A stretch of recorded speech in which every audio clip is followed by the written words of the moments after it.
I want to make a video about the top 5 photos that I've taken this year, which is a bit of a self-indulgent topic, to be honest. I guess I'm my own biggest critic while also being my biggest fan. Not true, my mum's probably my biggest fan. So in the past couple of years I've been to some really amazing places like Japan and Australia and Vietnam, and it's really easy to take a good photo when you're in a place that has good things to take photographs of.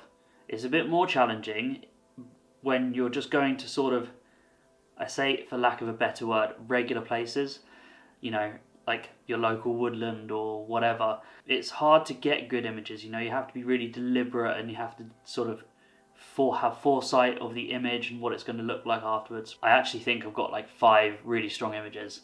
So yeah, as I said, it's a bit self-indulgent, but I'm really proud of them, and I think it's important to enjoy your own work. First one, Snowdonia.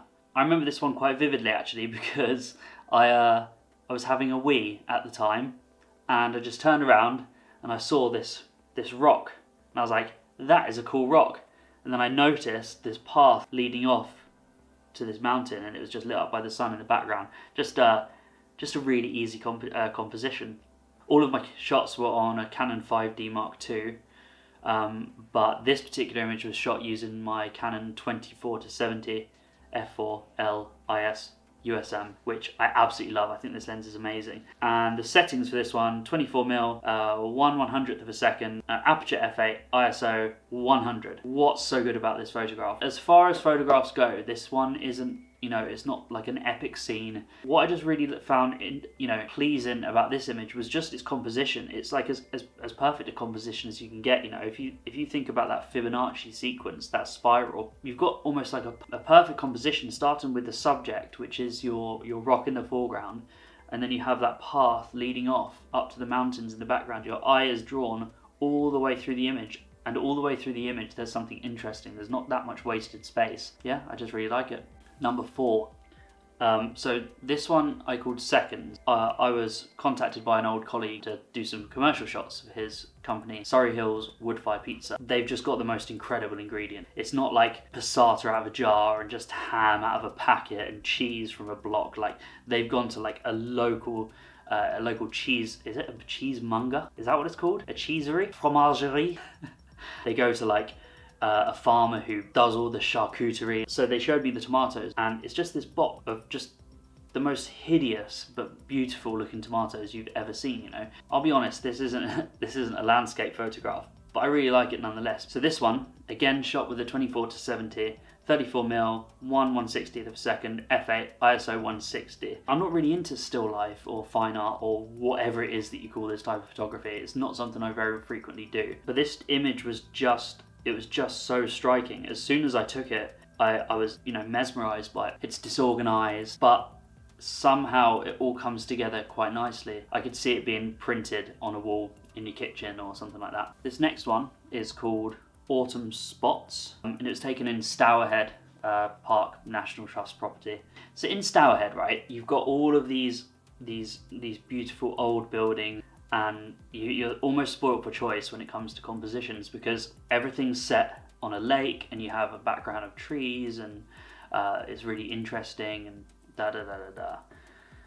but it just kind of felt a bit samey to me, like things that I'd shot already in the past. Now, it was autumn as well, so autumn is by far the easiest season to shoot in because, the sun sets early, so you get that nice golden light earlier, and all the trees are beautiful colours. I noticed these leaves hanging down from a tree. They just grabbed me.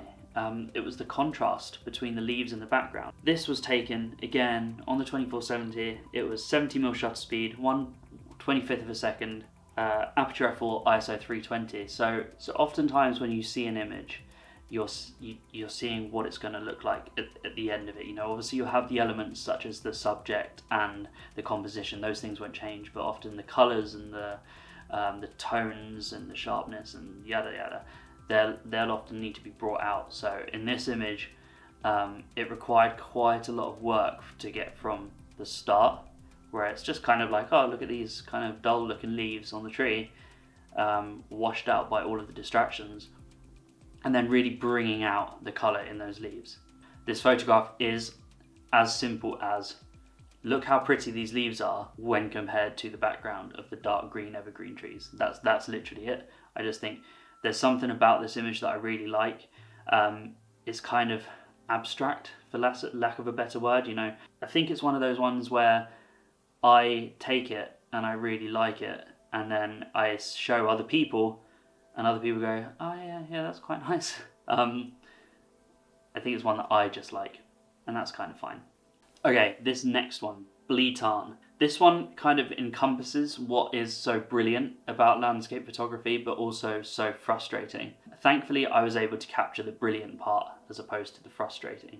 With landscape photography, you can be walking for hours and you can essentially achieve nothing. You can get up at 3 in the morning, spend 2 hours hiking, you can sit in the freezing cold, and it's just a washout.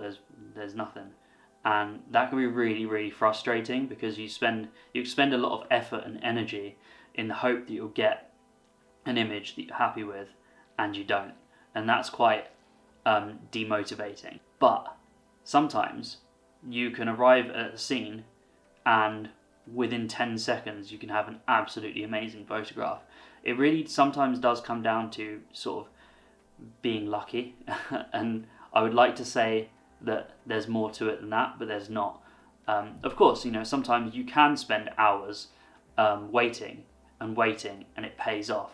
And those times are amazing. Let me backtrack to some examples. In Tasmania, we got up at 3 in the morning, we climbed up this mountain, we watched the sun come up, and it was beautiful. Just watching the sun come up over Wineglass Bay was an experience that I will definitely cherish. On the contrast, in Japan, driving past this scene almost every day, I was just thinking, like, when the sun comes up and it hits those mountains, it is going to be amazing. So I got up at like 3 in the morning and it was really cold. It was like -10. I'm probably exaggerating. I remember just hiking for like 2 miles, got to this bridge, freezing cold, my fingertips were like white with cold, and the sun came up and it was all right.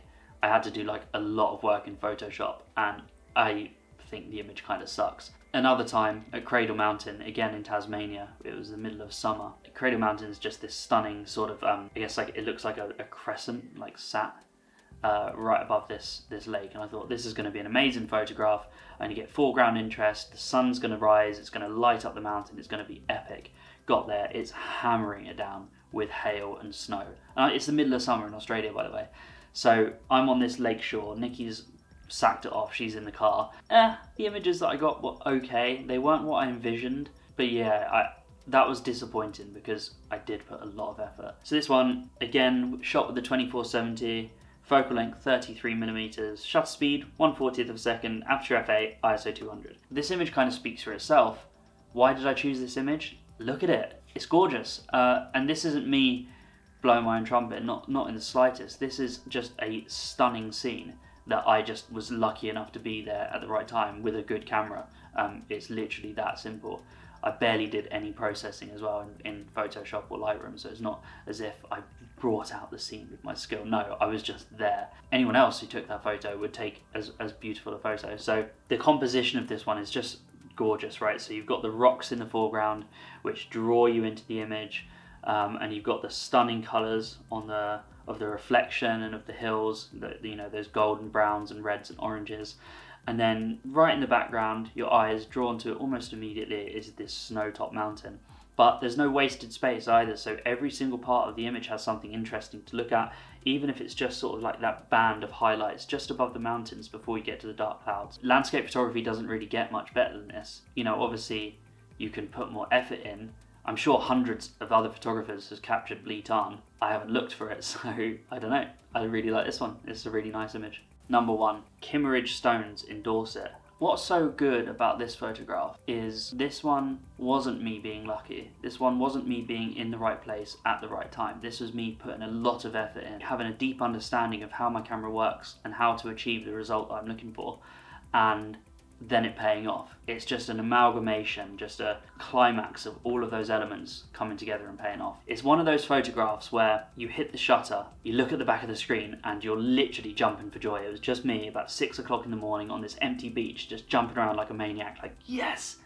Because you just get that adrenaline rush that this has paid off. The story is I drove down to Dorset with the idea of shooting Durdle Door, which in hindsight I should just not have bothered, because Durdle Door is, while it's fun, it's kind of a bit of a boring scene. You're just taking photographs of Durdle Door. That's kind of what's going on when you're there. It didn't play out like that, because I woke up in the morning and I thought, you know what, I don't want to go back to Durdle Door. So I just thought, oh, screw it, let's just go to Kimmeridge Bay. I was pottering around Kimmeridge Bay by myself, just taking photographs, and it was okay. The photographs were okay. The light was flat. As I was about to leave, I just saw these stones, and I knew, I was like, this is going to be a cracking photo. Got my tripod out, and I screwed on a neutral density filter. So if you don't know what that is, basically it's like sunglasses for your lens. It darkens the image so that you can take a photograph for longer. Now what that achieves is blurring motion and various other things, but that's what the majority of it is. This one was on my 17-40 lens. So this one was 28mm, 30 seconds, f16, ISO 200. Sorry if things look a bit different, the footage corrupted, so I had to re-record this bit. Okay, so where were we? So the thing that I like about this image is the fact that it looks kind of ethereal, kind of mystical and mysterious.